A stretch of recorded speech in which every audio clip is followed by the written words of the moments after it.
Hello guys, welcome back to my channel. दोस्तों, आज हम इस वीडियो के अंदर हम बात करने वाले हैं एसबीआई के बेस्ट म्यूचुअल फंड्स की बात करेंगे जो कि आप 2025 के अंदर इन्वेस्टमेंट कर सकते हैं, यानी कि आप जिसके अंदर एसआईपी या लमसम कर सकते हैं।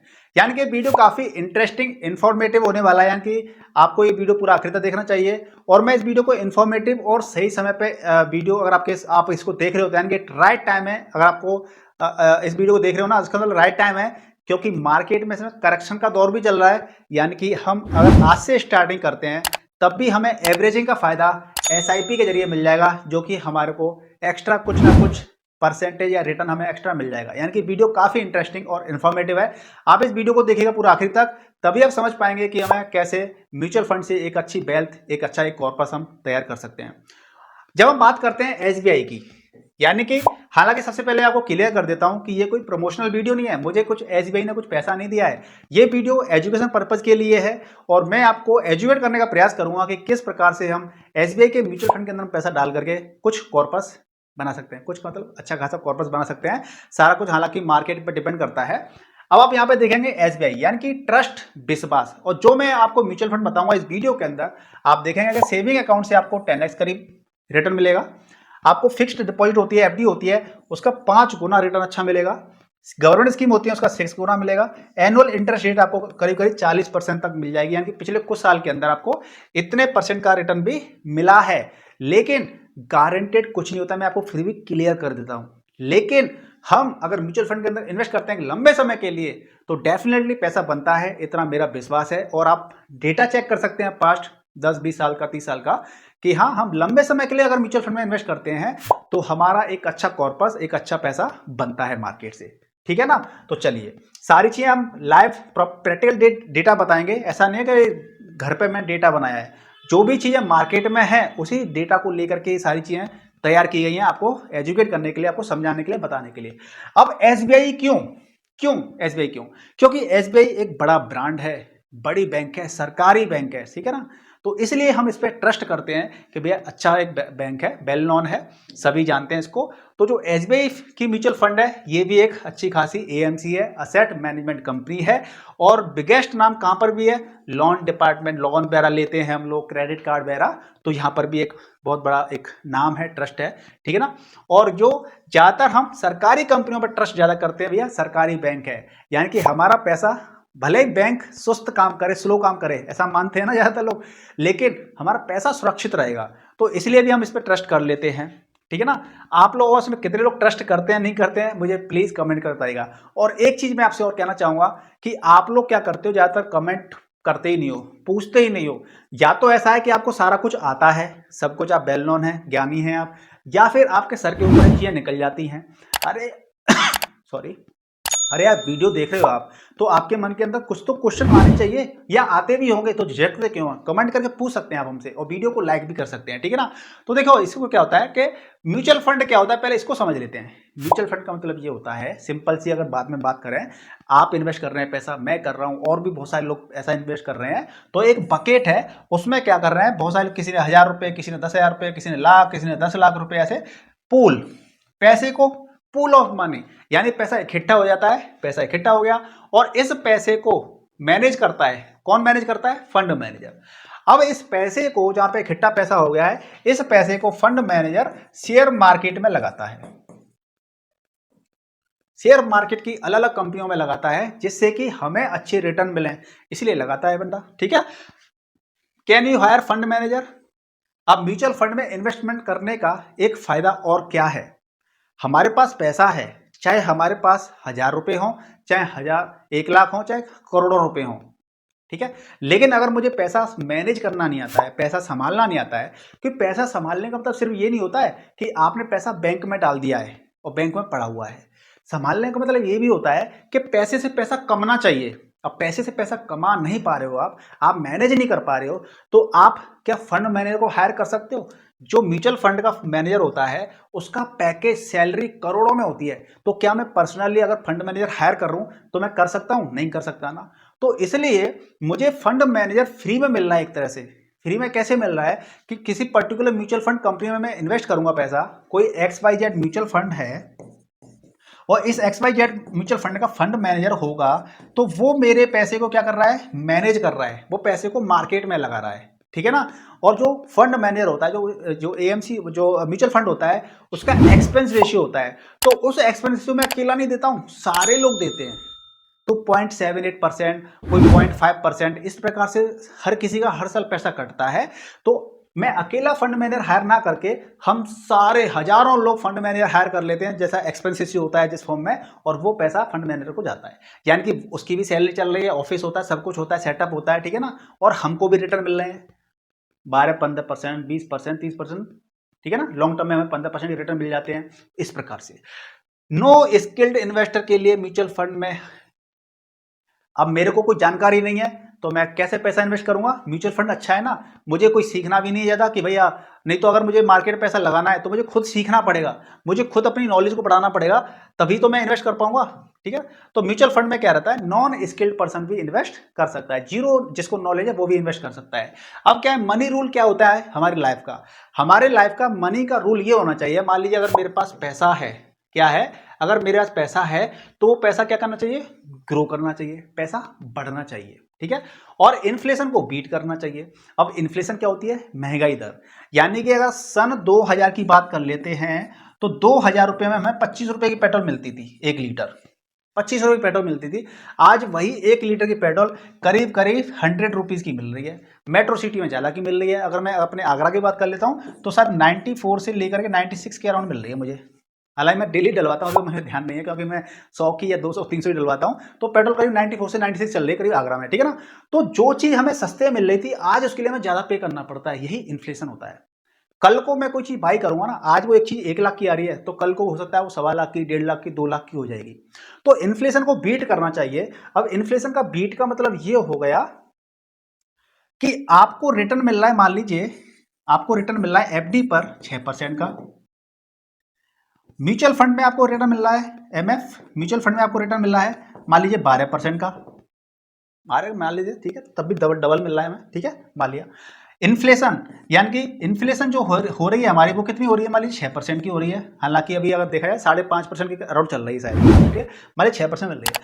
अब हमारा FD पैसा पड़ रहा है 6% का, घट रहा है 6% के हिसाब से, यानी कि हमें FD के अंदर तो पैसा ही नहीं मिल रहा है, बस FD में जो पैसे की वैल्यू होती है ना वो सस्टेन हो पा रही है, बस, ठीक है, बराबर रह पा रही है। म्यूचुअल फंड में क्या है, 12% मिल रहा है, यानी 12% बढ़ रहा है, 6% से घट रहा है, तब भी हमें 6% के हिसाब से हमारा पैसा बढ़ रहा है, ग्रो कर रहा है, ठीक है। तुम्हारा पैसा क्या करना चाहिए, ग्रो करना चाहिए, इन्फ्लेशन को बीट करना चाहिए। अमीर जहां पैसा इन्वेस्ट करते हैं हमें वहां पैसा लगाना चाहिए।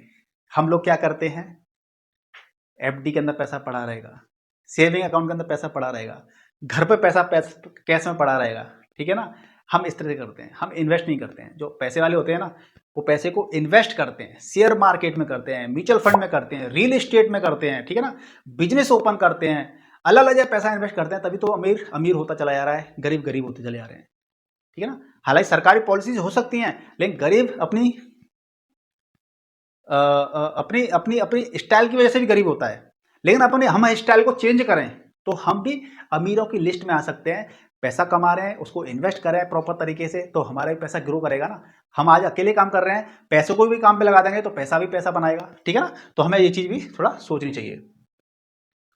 अब हम बात कर लेते हैं हमारे मनी का रूल क्या होना चाहिए, 50-30-20 होना चाहिए। अभी आप बताइए, आप कमेंट कर बताना कि आप लोगों से कितने लोग प्लानिंग करते हैं, पैसे को कितना खर्च करना है, कितना इन्वेस्ट करना है, कोई प्लानिंग करते हैं आप में से ज़्यादातर लोगों की प्लानिंग। हालांकि आप मेरे अगर रेगुलर वीडियो देखते हैं तो अब आपने शुरू कर दिया होगा प्लानिंग करना, लेकिन आप बिल्कुल नए हैं तो आपकी प्लानिंग शायद जीरो होगी। इन्वेस्ट कैसे करना है, क्या करना नहीं होगा।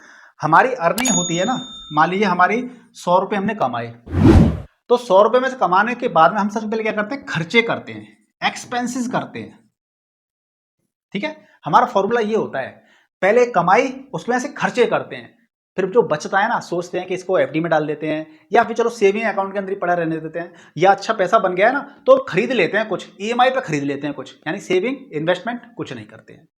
जबकि हमारा रूल क्या होना चाहिए, हमारा रूल कम से कम हमारे लाइफ के अंदर रूल ये होना चाहिए, कम से कम जिसमें से 50% पैसा हमें अपनी नीड पे खर्च करना चाहिए। नीड क्या होती है, अगर आपकी शादी हो गई है तो 20 बच्चे, उनका खर्चा, स्टडी बच्चों की, ठीक है, घर का किराया, रेंट वगैरह जो भी होता है, राशन पानी, जो जरूरी चीज़ें हैं, ठीक है ना, मोबाइल का बिल वगैरह, जो जरूरी चीज़ें उनको उन पे खर्च करना चाहिए 50% पैसा अपनी अर्निंग का। 30% अपना वांटेड पे खर्च करना चाहिए। चलो मूवी देखने का मन कर रहा है, मूवी देखा है, पार्टी करनी है, पार्टी कराए, घूमना है, घुमाए, 30% पैसा खर्च कर दिया। 20% आपको सेविंग करनी चाहिए उस पैसे में से, और उस पैसे को सेव करके क्या करना चाहिए आपको, इन्वेस्ट करना चाहिए। ये आपका रूल होना चाहिए।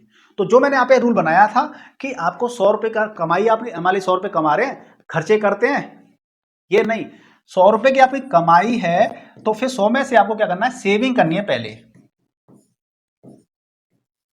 सेविंग करनी है, और उस सेविंग के पैसे को क्या करना है, इन्वेस्ट करना है, और फिर जो पैसा बचेगा उसको हमें खर्च करना है।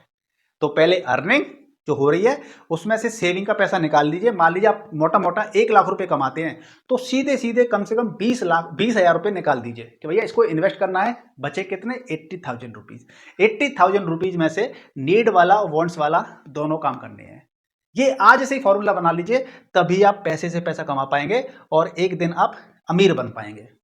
ठीक है ना। अभी तक आपको अगर अभी तक आप वीडियो देख रहे हो ना, इसका मतलब ये है कि आप वीडियो वास्तव में अपने जीवन के अंदर आप अमीर बनना चाहते हैं, इसीलिए आप अभी तक इस वीडियो को देख रहे हैं, तो आप बहुत लकी हैं। वीडियो अगर आपने अभी तक लाइक नहीं किया है तो लाइक कर सकते हैं, और मन के अंदर कोई क्वेरी है, डाउट है तो कमेंट करके पूछ भी सकते हैं। ठीक है ना। अब देखिए, म्यूचुअल फंड सेफ होता है क्या, तो म्यूचुअल फंड सेफ है कि नहीं इसकी बात करेंगे। और 3 तरह के म्यूचुअल फंड होते हैं। देखिए, म्यूचुअल फंड सेफ क्या है कि इसके अंदर रिस्क तो है। रिस्क क्यों है, क्योंकि हमारा पैसा शेयर मार्केट में लगता है, और जब शेयर मार्केट में पैसा लगता है, म्यूचुअल फंड में पैसा लगाते हैं, तो म्यूचुअल फंड का पैसा फिर शेयर मार्केट में लगता है। तो इसमें भी रिस्क कई तरीके के हैं, तो आपका जितना रिस्क लेने की क्षमता है आप उतना रिस्क ले सकते हैं। ठीक है। तो जो इक्विटी होता है इसके अंदर आपका स्मॉल कैप, मिड कैप और लार्ज कैप, 3 तरह की कैटेगरी होती हैं। इसके अंदर आपका हाई रिस्क होता है स्मॉल कैप के अंदर, यहाँ पर आपका मिड रिस्क होता है, और यहाँ पे आपका लो रिस्क होता है। तो जहां पर रिस्क ज्यादा है वहां पर रिटर्न भी ज्यादा है, यानी जहां पर रिस्क ज्यादा है वहां पे हमारा रिटर्न भी ज्यादा है। जहां पर रिस्क कम है वहां पर रिटर्न भी कम है, और जहां पर रिस्क लो है तो वहां पर लो रिटर्न है। लेकिन यदि आप कम से कम 7 साल के लिए इन्वेस्ट करते हैं तो जो रिस्क होता है, जो हम रिस्क कहते हैं, वो भी कम हो जाता है। ठीक है ना। और यदि आप रिस्क नहीं लेना चाहते हैं तो भैया फिर आप एफडी के अंदर या गवर्नमेंट स्कीम के अंदर होता है वहीं पैसा डालते रहिए और मस्त रहिए, स्वस्थ रहिए। ठीक है ना। लेकिन आप थोड़ा सा रिस्क ले सकते हैं, पैसे से पैसा बनाना चाहते हैं, लाखों करोड़ों देखना चाहते हैं, तो आप थोड़ा सा रिस्क लेकर के आप म्यूचुअल फंड के अंदर इन्वेस्ट कर सकते हैं। तो ये तो आपका इक्विटी हो गया, यानी पैसा शेयर मार्केट में लगता है। इक्विटी म्यूचुअल फंड होते हैं वो पैसा शेयर मार्केट में लगता है। हाइब्रिड म्यूचुअल फंड्स क्या होते हैं, इससे पहले इसको समझ लेते हैं। Debt mutual funds, debt mutual funds होते हैं लग्जरी ट्रेजरी, जो गवर्नमेंट स्कीम होती है ना, उनके अंदर पैसा लगता है। ठीक है। तो हाइब्रिड क्या होता है, आपका इक्विटी यानी share market plus debt mutual fund equal to hybrid. यानी कि हाइब्रिड के अंदर इसको थोड़ा सेफ बनाने के लिए इसके अंदर शेयर मार्केट में पैसा लगता है, और डेट म्यूचुअल फंड भी होता है, वो आपका हाइब्रिड होता है। ठीक है। तो ये आपको मोटी मोटी मैंने आपको कैटेगरी समझा दी। अब हम बात कर लेते हैं कि भैया हमारा सबसे पहला फंड एसबीआई का कौन सा है, जिसके अंदर हम SIP या फिर लमसम स्टार्ट कर सकते हैं। और फिर से मैं आपको एक बार बोल दूं कि ये वीडियो आपके एजुकेशन पर्पज के लिए है। यदि आप वाकई में इन्वेस्टमेंट करना चाहते हैं तो आप पहले लर्निंग कीजिए, अर्निंग कीजिए, थोड़ा जानकारी इकट्ठा कीजिए, थोड़ा समझिए आप चीज़ों को, और आप जो सेबी से रजिस्टर्ड RA होते हैं आप उनसे कंसल्ट एक बार कर लीजिएगा, जिससे कि आप पैसा अपना इन्वेस्ट कर पाएं। हालांकि मैं आपको एजुकेशन दे रहा हूं तो आप मेरे एजुकेशन पर भी विश्वास कर सकते हैं, क्योंकि मैं भी काफ़ी रिसर्च करके, काफ़ी समझ के चीज़ों को सीख करके ही वीडियो बनाता हूं। ठीक है ना। तो देखिए, सबसे पहला है SBI consumption opportunity fund. SBI consumption opportunity fund है। इस फंड को डायरेक्ट प्लान ग्रोथ के अंदर आप क्या कर सकते हैं, ये थीमेटिक फंड है। थीमेटिक फंड थोड़े सा रिस्की होते हैं, ठीक है ना। हालांकि मैं बताता हूँ थोड़ा अवॉइड करना चाहिए, लेकिन इसके अंदर आप देखेंगे अगले 10-15 साल के अंदर तो हर का सेक्टर का रोटेशन चेंज होता है। तो रोटेशन चेंज होता है तो उसके अंदर में अच्छे बेनिफिट भी मिल जाते हैं। तो आप इसको, अगर आपका थोड़ा सा रिस्क है तो इसको आप कंसीडर कर सकते हैं। और ये रिटर्न आपका हाईएस्ट इसने रिटर्न जनरेट किए हैं पिछले 10 साल के अंदर, और ये आपका गुड फॉर लॉन्ग टर्म के लिए है। यानी कि आप लंबे समय के लिए इसको इन्वेस्ट करना चाहते हैं इसके अंदर, तो आप अच्छा पैसा यहाँ से बना सकते हैं। अब इसी के अंदर आपका लास्ट का 1 साल का रिटर्न, लास्ट के 3 साल का, लास्ट के 5 साल का, लास्ट के 10 साल का आप देख सकते हैं। इसका टाइप ग्रोथ है, एक्सपेंस रेशियो 0.97% है, लॉक इन पीरियड कोई नहीं है, एग्जिट लोड इसका 0.1% है। एग्जिट लोड यानी कि अगर आपने पैसा लगा दिया और 1 साल से पहले अगर आपने पैसा निकाल लिया तो आपको 0.1% का आपको क्या देना पड़ेगा, आपको एग्जिट लोड देना पड़ेगा। ये थोड़ा सा डेटा थोड़ा सा ऊपर नीचे हो सकता है क्योंकि ये थोड़ी स्लाइड अभी अपडेट नहीं हो पाई है। तो आप डायरेक्ट किसी भी ऐप के अंदर इस फंड को आप ओपन करेंगे तो वहाँ पे आप यही चीजें पाएंगे, लेकिन थोड़ा सा डेटा 0.5 पॉइंट ऐसे थोड़ा ऊपर नीचे हो सकता है। तो आप ऐप में कोई भी ऐप आप जो यूज करते हैं, ब्रोकर यूज करते हैं, वहाँ पे एसबीआई कंजप्शन अपॉर्चुनिटी फंड डालेंगे तो आप उसमें देख सकते हैं लेटेस्ट डेटा आज का क्या चल रहा है। ठीक है ना। चलिए अगला जो फंड है हमारा एसबीआई का ये है, जैसा कि मैंने आपको बोला 3 फंड बताऊंगा। ये आपका एसबीआई का टेक्नोलॉजी अपॉर्चुनिटी फंड है। इस फंड को भी आप क्या कह सकते हैं, ये भी आपका सेक्टरल टेक्नोलॉजी फंड है। यानी कि यदि आपको बिलीव है कि आने वाले अगले 5 साल 10 साल के अंदर टेक्नोलॉजी काफी अच्छा ग्रोथ करेगी तो आप इस फंड को चूज कर सकते हैं।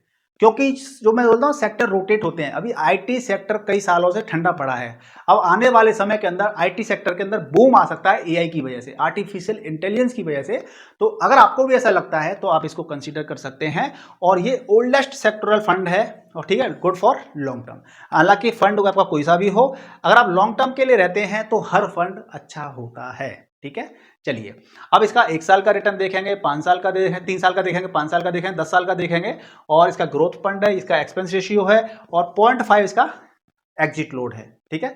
तो ये भी फिगर थोड़े से आपके ऊपर नीचे थोड़े से हो सकते हैं। तो आज आपका लेटेस्ट डाटा देख रहे हैं तो आप आज ही ऐप के अंदर देख सकते हैं और पता कर सकते हैं कि एग्जैक्ट कितना है। हालांकि आपको इतना ही लगभग मिलेगा, थोड़ा सा पॉइंट वाइज कुछ ऊपर नीचे हो सकता है। आपका तीसरा जो फंड है, लास्ट फंड है इस वीडियो का, वो है आपका SBI large and mid cap. यानी कि इसके अंदर लार्ज कैप कंपनियों के अंदर भी पैसा इन्वेस्टेड है और मिड कैप का भी है। ये आपका लार्ज और मिड कैप फंड है, इक्विटी का स्कीम का फंड है। यानी कि इसके अंदर शेयर मार्केट में पैसा इन्वेस्टेड होगा। शेयर मार्केट में इन्वेस्ट होगा मतलब कि आपको पैसा अच्छे रिटर्न मिलने की संभावना है। ठीक है जी। तो इसके अंदर बाकी सारी चीजें गुड फॉर लॉन्ग टर्म है, इसके हम बात को छोड़ देते हैं। हम चलते हैं अगली स्लाइड पर, जिसके अंदर देखेंगे कि हमारा रिटर्न कितना है। पिछले 1 साल का रिटर्न, पिछले 3 साल का, पिछले 5 साल का, पिछले 10 साल का। इसका एक्सपेंस रेशियो जो एग्जिट लोड है वो कितना है, 0.1% है। और एक्सपेंस रेशियो हमारा कितना है, 0.7। जैसा कि आपको बताया मैंने, एक्सपेंस रेशियो जो म्यूचुअल फंड होता है ना, हर म्यूचुअल फंड का अलग अलग एक्सपेंस रेशियो होता है और वो एक्सपेंस रेशियो एएमसी लेती है भैया, क्योंकि एएमसी के पास फंड मैनेजर होते हैं, एम्प्लॉयज होते हैं, ऑफिस होती है। ठीक है ना। तो वो खर्चा लेते हैं, तभी वो इंश्योर करते हैं कि भाई हमें भी अच्छे रिटर्न मिले। ठीक है ना। तो हमारा भी फायदा, एएमसी का भी फायदा। तो दोस्तों इसके बाद में कुछ स्लाइड हैं जिनके अंदर आप आइडिया ले सकते हैं, जानकारी ले सकते हैं। मान लीजिए मैंने एक मोटा मोटा बना दिया है, ये बना दिया मैंने एसआईपी इन्वेस्टमेंट, यानी एसआईपी करते हैं। यदि आपको 15% का रिटर्न मिलता है, अगर हमें किसी म्यूचुअल फंड के अंदर 15% रिटर्न मिल रहा है, तो आप यहाँ पे देख सकते हैं कि अगर हम 500 रुपए की एसआईपी करते हैं हर महीने, तो 15 साल के अंदर हमारे को 3,38,000 रुपये मिल सकते हैं। 500 रुपए की अगर एसआईपी आप करते हैं अगर 20 साल के लिए, तो 7,57,000 मिल सकते हैं। 30 साल के लिए कर सकते हैं तो 35 लाख मिल सकते हैं। 40 साल के लिए करते हैं 500 रुपये हर महीने, तो 1,57,00,000 रुपये मिल सकते हैं। इसी प्रकार से 1,000 रुपये हर महीने करते हैं, 5,000 रुपये हर महीने कर सकते हैं, 10,000 रुपये हर महीने करते हैं, तो 10,000 महीने करते हैं 15 साल के लिए तो हमें 67 लाख रुपये मिल सकते हैं। और 20 साल के लिए करेंगे तो हमें 1.5 करोड़ मिल सकते हैं। 30 साल के लिए करेंगे तो 7 करोड़ और 40 साल के लिए करेंगे तो 31 करोड़। 40 साल के लिए यदि आप 10,000 रुपये हर महीने करते हैं तो 31 करोड़ हो जाएंगे। ये सारी चीजें पॉसिबल होती हैं, बस हमें लंबे समय के लिए बना रहना पड़ता है। और ये अगर 15% का हमें इंटरेस्ट मिलता है तब की बात बता रहे हैं हम लोग। ठीक है ना। इसके साथ में अगर आप एसआईपी करते हैं, अगर आपको 20% रिटर्न मिलते हैं, हालांकि 20% रिटर्न मिलना थोड़ा सा इम्पॉसिबल है लंबे समय के लिए। पिछले 10 साल की बात करें तो हमें 20 नहीं, हमें 28% तक के रिटर्न मिले हैं। पिछले 10 साल में 28% के रिटर्न मिले हैं। लेकिन हर बार मार्केट हमें ऐसे रिटर्न दे, कोई गारंटी नहीं होती है। तो 20 साल का 20% कंसिडर किया है, तो उस हिसाब से आप यहाँ पे देख सकते हैं डेटा। ठीक है ना। इसी प्रकार से यदि आप लमसम करते हैं, यानी कि पैसा एक साथ इन्वेस्ट करते हैं, अगर हमें 13% मिलता है एसआईपी 13% हिसाब से, तो ये हमारे पास डेटा है। ठीक है ना। अगर हम इसी चीज को लमसम करते हैं, लमसम वन टाइम इन्वेस्टमेंट 15% के हिसाब से, तो हमें इतना पैसा मिल सकता है। ठीक है। स्क्रीनशॉट देख सकते हैं, ले सकते हैं और इसको आप समझ सकते हैं। ठीक इसी प्रकार से अगर हमें 15% मिलता है, अगर 20% मिलता है तो इतना, और 13% मिलता है तो इतना। ठीक है ना। तो दोस्तों इस प्रकार से हम क्या कर सकते हैं, हम एक लंबे समय के अंदर एक अच्छा कॉर्पस, एक अच्छी कैपिटल तैयार कर सकते हैं। लेकिन उसके लिए हमें करना क्या होगा, एक अच्छे फंड के अंदर हमें लगातार कंटिन्यूस इन्वेस्ट करना पड़ेगा। क्योंकि हम में से ज़्यादा लोग क्या करते हैं कि हमने 1 या 2 साल तक इन्वेस्ट रहते हैं और उसके बाद हम अपनी एसआईपी को या फिर लमसम जो अमाउंट होता है एसआईपी को रोक देते हैं या फिर लमसम अमाउंट को निकाल लेते हैं। तो इस प्रकार से पैसा वाला नहीं बन सकते। तो दोस्तों मुझे उम्मीद है कि आपको इस वीडियो से सीखने को काफ़ी कुछ मिला होगा। अगर सीखने को मिला है ना तो वीडियो को लाइक कर दीजिए, शेयर कर दीजिए। चैनल को नए चैनल पर नए तो चैनल को सब्सक्राइब कर लीजिए। मिलते हैं नेक्स्ट वीडियो में। गुड बाय, टेक केयर, जय हिंद, जय भारत।